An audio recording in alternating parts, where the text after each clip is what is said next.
నమస్తే, welcome to Suman TV. నేను మీ హరిత. నాతో పాటు ఉన్నారు senior neuro physician doctor Suresh Reddy. నమస్తే డాక్టర్ గారు. నమస్కారం. బ్రెయిన్ స్ట్రోక్ ఈ మధ్య కాలంలో ఎక్కువగా ఈ పదం వింటున్నాం. అసలు బ్రెయిన్ స్ట్రోక్ అంటే ఏంటి, ఎలాంటి వారిలో ఎక్కువగా చూస్తున్నారు? సాధారణంగా స్ట్రోక్ అని ఎవరైనా అన్నప్పుడు అందరూ యూజువల్గా ఇంక్లూడింగ్ ఎంబీబీఎస్ డాక్టర్లు కూడా కొద్దిమంది స్ట్రోక్ అన్నప్పుడు కామన్గా వాడే పదము యూజువల్గా హార్ట్ అటాక్ వచ్చినప్పుడు, గుండెకి సంబంధించిన లక్షణాలు వచ్చినప్పుడు దాన్ని వాడతారు. బట్ ఇన్ జనరల్ సైంటిఫిక్గా యూజ్ చేసినప్పుడు అది యూజువల్గా బ్రెయిన్ స్ట్రోక్. సో ఆ బ్రెయిన్ స్ట్రోక్ అనేది మెదడులో అకస్మాత్తుగా రక్త సరఫరాలో తేడా రావడం, రక్తం సడన్గా ఆగిపోవడము, లేకపోతే రక్తం కారడం, బ్లీడింగ్ అవ్వడం, హెమరేజిక్ స్ట్రోక్ అంటాం దాన్ని. దీనివల్ల వచ్చే లక్షణాలని మనం బ్రెయిన్ స్ట్రోక్గా పరిగణిస్తాం. ఎలాంటి వారిలో ఎక్కువగా వస్తుంది? అసలు బ్రెయిన్ స్ట్రోక్ రావడానికి కారణాలు ఏంటి మెయిన్గా? బ్రెయిన్ స్ట్రోక్ అనేది ఏ వయసు వాళ్ళైనా రావచ్చు, పుట్టిన బిడ్డ నుంచి పెద్దవాళ్ళలో ఎవరికైనా రావచ్చు. జనరల్గా ఎలాంటి రీజన్స్ ఉంటాయి బ్రెయిన్ స్ట్రోక్ రావడానికి? మనం చూసుకున్నట్లయితే వాటిని రిస్క్ ఫ్యాక్టర్స్ అంటాం. మనం రిస్క్ ఫ్యాక్టర్స్ని మనము 2 రకాలుగా విభజిస్తాం. ఒకటి మాడిఫైయబుల్ రిస్క్ ఫ్యాక్టర్స్, అంటే ఈ కారణాలని మనం మార్చుకోగలిగితే బ్రెయిన్ స్ట్రోక్ వచ్చే అవకాశాన్ని తగ్గించుకోవచ్చు. రెండోది నాన్ మాడిఫైబుల్ రిస్క్ ఫ్యాక్టర్స్, అంటే ఈ కారణాలని మనం ఏం చేయలేము. ఈ మాడిఫైబుల్ రిస్క్ ఫ్యాక్టర్స్లో మనందరికీ చాలామందికి తెలిసిన విషయాలే ఉంటాయి ఇవి. ఈ మాడిఫైబుల్ రిస్క్ ఫ్యాక్టర్లో బీపీ ఉండడము, షుగర్ ఉండడము, దురలవాట్లు, స్మోకింగ్ చేయడము, ఆల్కహాల్ ఎక్కువగా తీసుకోవడము, సరిపడా ఎక్సర్సైజ్ చేయకపోవడము, సెడెంటరీ లైఫ్ స్టైల్, బాగా బద్ధకంగా కూర్చోవడం, ఎక్కువ ఎక్సర్సైజ్ చేయకుండా, ఇవన్నీ మోడిఫైబుల్ రిస్క్ ఫ్యాక్టర్స్ కిందకి వస్తాయి. బీపీ, షుగరు ఇలాంటి ఉన్న వాళ్ళలో బ్రెయిన్ స్ట్రోక్ వచ్చే అవకాశాలు ఎక్కువగా ఉంటాయి. ఇంకోటి పిల్లల్లో కూడా వస్తుంది అంటున్నారు కదా, పిల్లల్లో ఎందుకు వస్తుంది? పిల్లల్లో కూడా వయసుని బట్టి కారణాలు మారుతూ ఉంటాయి. కామన్గా పిల్లల్లో బ్రెయిన్ స్ట్రోక్ రావడానికి గుండెకి సంబంధించిన సమస్యలు ఉన్న వాళ్ళలో, అంటే కంజంటల్ హార్ట్ డిసీజెస్, గుండెకి సంబంధించిన జబ్బులతో పుట్టిన వాళ్ళల్లో దాని మూలంగా బ్రెయిన్ స్ట్రోక్ వచ్చే రిస్క్ ఉంటుంది.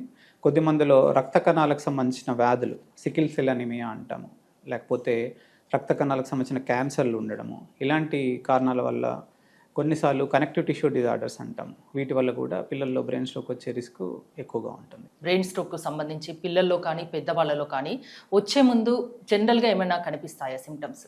యూజువల్గా బ్రెయిన్ స్ట్రోక్ అనేది అకస్మాత్తుగా వచ్చేది. మనకి హార్ట్ అటాక్ లాగానే సడన్గా ఛాతీ నొప్పి వచ్చినట్లయితే హార్ట్ అటాక్ అనుకుంటాం. బ్రెయిన్ స్ట్రోక్ వచ్చే వాళ్ళలో కూడా ఈ లక్షణాలు అకస్మాత్తుగా వస్తాయి. అయితే కొద్దిమందిలో ఆ లక్షణాలు వచ్చి వాటికవే మళ్ళీ తగ్గిపోతాయి. దాన్ని ట్రాన్సియంట్ ఇస్కీమిక్ అటాక్ అంటాం దాన్ని. వీళ్ళల్లో మళ్ళీ బ్రెయిన్ స్ట్రోక్ వచ్చి అది అలాగే పర్మనెంట్గా బ్రెయిన్ స్ట్రోక్ లాగా ఉండిపోయే అవకాశం ఎక్కువగా ఉంటుంది. మనందరికీ ఆ లక్షణాలు తెలుసుకోవడం చాలా ముఖ్యం. సో ఆ లక్షణాలు తెలుసుకోవడానికి ఇప్పుడు వరల్డ్ వైడ్గా మనం ఒక నిమోనిక్ దాన్ని ప్రాచుర్యంలోకి తెస్తూ ఉన్నాము. దాన్ని BFAST అనేది ఒక నిమోనిక్. BFAST, BEFAST, BFAST అనేది ఒక నిమోనిక్. దీంట్లో B అంటే బ్యాలెన్స్, E అంటే ఐస్, F అంటే ఫేస్, A అంటే ఆర్మ్, S అంటే స్పీచ్, T అంటే టైం. సో అకస్మాత్తుగా ఎవరికైనా బ్యాలెన్స్, అకస్మాత్తుగా బ్యాలెన్స్ లోపం వచ్చిన, బ్యాలెన్స్ ప్రాబ్లం వచ్చింది, సడన్గా నిల్చోలేకపోతున్నారు, బ్యాలెన్స్ అవుట్ అయిపోతుంది, పడిపోతున్నారు అన్నా కానీ, ఐస్ అకస్మాత్తుగా కంటికి సంబంధించిన లక్షణాలు, అంటే అకస్మాత్తుగా చూపు కోల్పోవడము, అకస్మాత్తుగా ఒక బొమ్మ 2గా కనిపించడము, చూపు మసకబారిపోవడము, ఈ లక్షణాలు వచ్చినా కానీ. ఫాస్ట్, F అకస్మాత్తుగా ముఖంలో తేడా రావడం, అంటే మూతి వంకరపోవడము వచ్చినా కానీ. ఏ ఆర్మ్ అంటే అకస్మాత్తుగా చేతి వీక్నెస్ రావడం, ఆ వ్యక్తికి అకస్మాత్తుగా కాలు చేతి బలం తగ్గిపోయినట్లు అనిపించడము. మనము కొన్నిసార్లు ఆ బలం తగ్గిపోవడము ఆబ్వియస్గా కనిపించకపోవచ్చు. చాలాసార్లు మనకు ఆ వ్యక్తి చెప్తాడు చేతి పట్టు కోల్పోయినాము, లేకపోతే ఎత్తలేకపోతున్నామని. కొద్దిమందిలో అకస్మాత్తుగా మైల్డ్ వీక్నెస్ వచ్చినప్పుడు మనకి వెంటనే తెలియకపోవచ్చు. అలాంటప్పుడు 2 చేతులు చాపమని చెప్పి ఆ వ్యక్తి చేతి ఒకటి పడిపోతుందంటే దాన్ని ఆర్మ్ డ్రిఫ్ట్ అంటాం. సో అలా చేతి వీక్నెస్ రావడం అకస్మాత్తుగా జరిగినట్లయితే. S is for speech. So అకస్మాత్తుగా మాటలో తేడా రావడం, మాట తడబడినట్టు రావడము, లేకపోతే మనం ఒక ప్రశ్న అడిగితే దానికి వేరే విధంగా, లేకపోతే ఇంకేదో సమాధానం చెప్పినట్లు ఉన్నట్లయితే. T is for time. So it's time you shift that patient to a hospital where this emergency treatment is available. So ఈ BFAST అనే నిమోనిక్ని మనం గుర్తుపెట్టుకున్నట్లయితే మనం ఈ పక్షవాతం సంబంధించిన లక్షణాలని వెంటనే గుర్తించి ఆ వ్యక్తిని వెంటనే చికిత్స అందుబాటులో ఉన్న హాస్పిటల్కి మనం షిఫ్ట్ చేయొచ్చు. కొన్నిసార్లు కొన్ని వింటుంటాం, బ్రెయిన్ స్ట్రోక్ రాగానే ఇమీడియట్గా చనిపోతారు అని. అంటే అది ఏ సందర్భంలో జరుగుతుంది? కొన్నిసార్లు ఈ పక్షవాతము తీవ్రమైన పక్షవాతం రావచ్చు. ఎస్పెషల్లీ పోస్టీరియర్ సర్క్యులేషన్ స్ట్రోక్ అంటాం. అంటే మనం కామన్గా వాడే లాంగ్వేజ్లో చిన్న మెదడు దగ్గర పక్షవాతం వచ్చినట్లయితే, గుండెకి సంబంధించిన నరాలు, శ్వాసకు సంబంధించిన నరాలు ఉండే మెదడు భాగం దెబ్బతిన్నట్లయితే ఈ స్ట్రోక్ వల్ల వ్యక్తి అకస్మాత్తుగా చనిపోయే అవకాశం ఉంటుంది.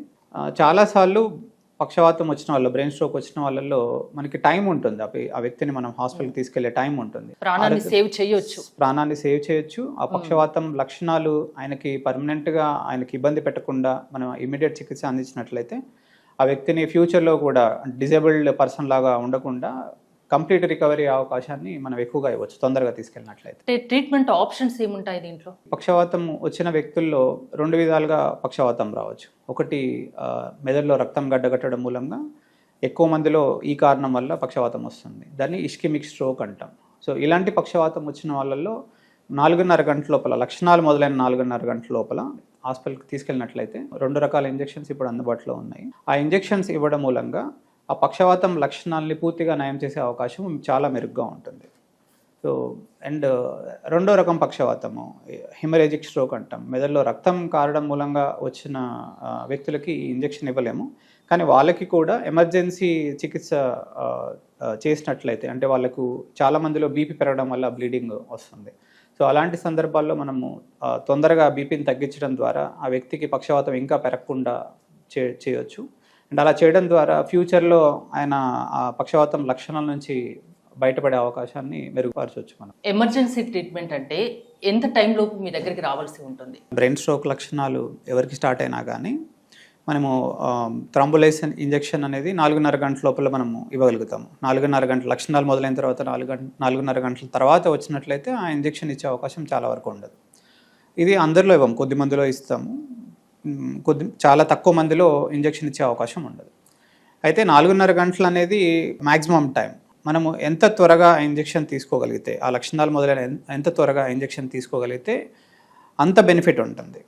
ఫర్ ఎగ్జాంపుల్, మనము 4.5 గంటలకి ఆ ఇంజెక్షన్ ఇచ్చినట్లయితే 10 మందిలో ఒక 2కో 3కో బెనిఫిట్ అయినట్లయితే, గంట లోపల ఆ ఇంజెక్షన్ తీసుకోగలిగినట్లయితే ప్రతి 2లో ఒకరికి బెనిఫిట్ ఉంటుంది. సో ఆ ఇంజెక్షన్ తీసుకోవడం ఇంపార్టెంట్. అది ఇంకా ఎంత త్వరగా వీలైతే అంత త్వరగా తీసుకోవడం ఇంకా చాలా ముఖ్యం. సర్జరీ అవసరమా అండి బ్రెయిన్ స్ట్రోక్ వచ్చిన వాళ్ళలో? పక్షవాతం వచ్చిన వాళ్ళలో ఆపరేషన్ అవసరం పడవచ్చు.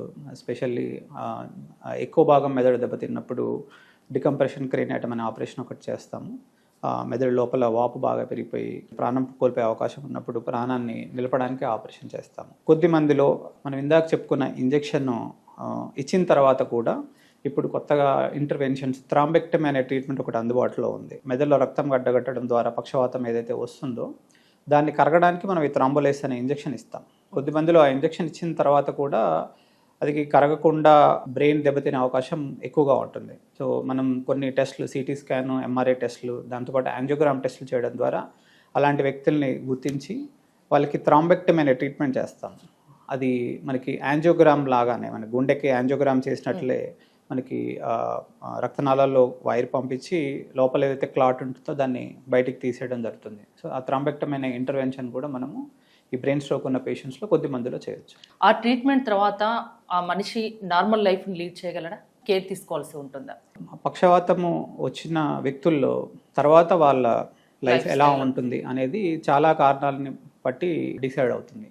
సో మనము ఆ వ్యక్తిని ఎంత తొందరగా హాస్పిటల్కి తీసుకెళ్ళాము, అండ్ ఆయనకి మెదడులో ఏ భాగంలో పక్షవాతం వచ్చింది, అండ్ ఎంత తీవ్రంగా పక్షవాతం వచ్చింది, అండ్ ఎలాంటి చికిత్స అందించామనే దాన్ని బట్టి వాళ్ళ అవుట్కమ్ డిసైడ్ అవుతుంది. కొద్ది మందిలో చాలా తీవ్రమైన పక్షవాతం వస్తుంది. ఆ తీవ్రమైన పక్షవాతం వచ్చిన వాళ్ళలో మెదడు ఎక్కువగా దెబ్బతిన్నప్పుడు వాళ్ళు పూర్తిగా రికవర్ అవ్వకపోవచ్చు. కొద్ది మందిలో చాలా మైల్డ్ స్ట్రోక్ వస్తుంది. అంటే నేను ఇందాక చెప్పాను ట్రాన్సియంట్ ఇస్కెమిక్ అటాక్ అని. సో పక్షవాతం సంబంధించిన నేను ఇందాక చెప్పిన లక్షణాలు వాళ్ళకి వచ్చి వెంటనే రికవర్ అవుతారు. ఆ బాడీ దానికదే రికవర్ చేసుకుంటుంది. ఇలాంటి వాళ్ళు నార్మల్ లైఫ్ లీడ్ చేస్తారు. కాకపోతే మనం గుర్తుంచుకోవాల్సింది ఏంటంటే, ఈ పక్షవాతం లక్షణాలు వచ్చినప్పుడు ఆ వచ్చి నయమైన తర్వాత కూడా, అంటే టీఐఏ అనేది, అంటే వచ్చి దానికే లక్షణాలు వెంటనే తగ్గిపోయినా కానీ మనం అర్జెంటుగా హాస్పిటల్కి వెళ్ళి డాక్టర్ని కలవాలి. ఎందుకంటే ఈ వ్యక్తుల్లో మళ్ళీ పక్షవాతం వచ్చే అవకాశం ఉంటుంది, అంటే మళ్ళీ ఆ లక్షణాలు వచ్చే అవకాశం ఉంటుంది. సో ఆ లక్షణాలు వాటికవే ఇంప్రూవ్ అయినా కానీ, ఆ లక్షణాలు కంటిన్యూ అవుతున్నా కానీ మనం ఎమర్జెన్సీలో హాస్పిటల్కి వెళ్ళి దానికి సంబంధించిన చికిత్స తీసుకున్నట్లయితే అది తీవ్రమైన పక్షవాతం అయినా కానీ కొంతమందిలో మనం ఈ థ్రాంబోలైసిస్ ట్రీట్మెంటు, థ్రాంబెక్టమీ ట్రీట్మెంటు, కొద్ది మందిలో అవసరమైతే ఆ డికంప్రెషన్ ఆపరేషను, ఈ చికిత్సలను అందించడం వల్ల వాళ్ళకు ఏదైతే ఆ తీవ్రమైన పక్షవాతం వచ్చిందో దాని నుంచి బయటపడే అవకాశం చాలా మెరుగ్గా ఉంటుంది. So depending on all these factors, కొద్దిమంది తీవ్రంగా పక్షవాతం వచ్చి చికిత్సకు రెస్పాండ్ అవ్వలేదు, వాళ్ళు చికిత్స చాలా లేటుగా తీసుకున్నట్లయితే పూర్తిగా మంచానికి పరిమితమయ్యే అవకాశం ఉంటుంది. కొద్దిమంది మీరు అన్నట్లు తీవ్రమైన పక్షవాతం అంటే మ్యాసివ్ బ్లీడింగ్ బ్రెయిన్లో అయినట్లయితే ఇమీడియట్గా చనిపోయే అవకాశం కూడా ఉంటుంది. బట్ ఇది కొద్ది మందిలోనే జరుగుతుంది. చాలా ఏది కానీ ముందస్తు సిమ్టమ్స్ కనిపించినప్పుడే డాక్టర్ దగ్గరికి వస్తే ఆ తర్వాత ట్రీట్మెంట్ తర్వాత హ్యాపీ లైఫ్ లీడ్ చేసే అవకాశము బెటర్ ఉంటుంది. క్లినికల్ అవేర్ హాస్పిటల్స్ ఇండియా వైడ్గా ఎన్ని ఉన్నాయి, మెయిన్గా మీ సర్వీసెస్ ఏంటి, మన హైదరాబాద్లో ఎన్ని బ్రాంచెస్ ఉన్నాయి, అడ్వాన్స్ ట్రీట్మెంట్స్ అన్నీ అవైలబుల్గా ఉన్నాయా ఇక్కడ? Gleneagles aware hospital LB Nagar is one of the branches అండి. ఐహెచ్హెచ్ హెల్త్ కేర్ గ్రూప్ సంబంధించిన బ్రాంచ్. ఇండియా వైడ్గా మనకు మొత్తం 5 హాస్పిటల్స్ ఉన్నాయి. హైదరాబాద్లో 2 హాస్పిటల్ ఉన్నాయి, ఒకటి లక్డికాపుల్లో, ఇంకొకటి ఎల్బీ నగర్లో ఉంది. And this IHH health care group world వైడ్గా మొత్తం 10 కంట్రీస్లో ఉంది. మోర్ దెన్ 80 హాస్పిటల్స్ ఉన్నాయి. Singapore, Malaysia, US, Canada and Middle East countryలో different placesలో they have more than 80 hospitals. And being a corporate hospital, we have every advanced treatment which is required, especially stroke సంబంధించిన ట్రీట్మెంట్కి సంబంధించినవి ఏదైతే చికిత్స విధానాలు ప్రపంచవ్యాప్తంగా అందుబాటులో ఉన్నాయో అవన్నీ మనకి గ్లిన్గేల్స్ అవేర్ ఎల్బీ నగర్ హాస్పిటల్లో కూడా అందుబాటులో ఉన్నాయి. థ్యాంక్ యూ డాక్టర్ గారు. చూసారు కదా, బ్రెయిన్ స్ట్రోక్కి సంబంధించి ఎలాంటి సిమ్టమ్స్ కనిపించినా అస్సలు నెగ్లెక్ట్ చేయొద్దు, అది ప్రాణాలకే ప్రమాదమని డాక్టర్ సురేష్ రెడ్డి గారు చెప్తున్నారు. మీరు కనుక క్లినికల్ అవేర్ హాస్పిటల్స్లో ట్రీట్మెంట్ చేయించుకోదలుచుకుంటే స్క్రీన్ పై స్క్రోల్ అవుతున్న నెంబర్స్కి కాల్ చేసి కాంటాక్ట్ అవ్వండి. చూస్తూనే ఉండండి సుమన్ టీవీ.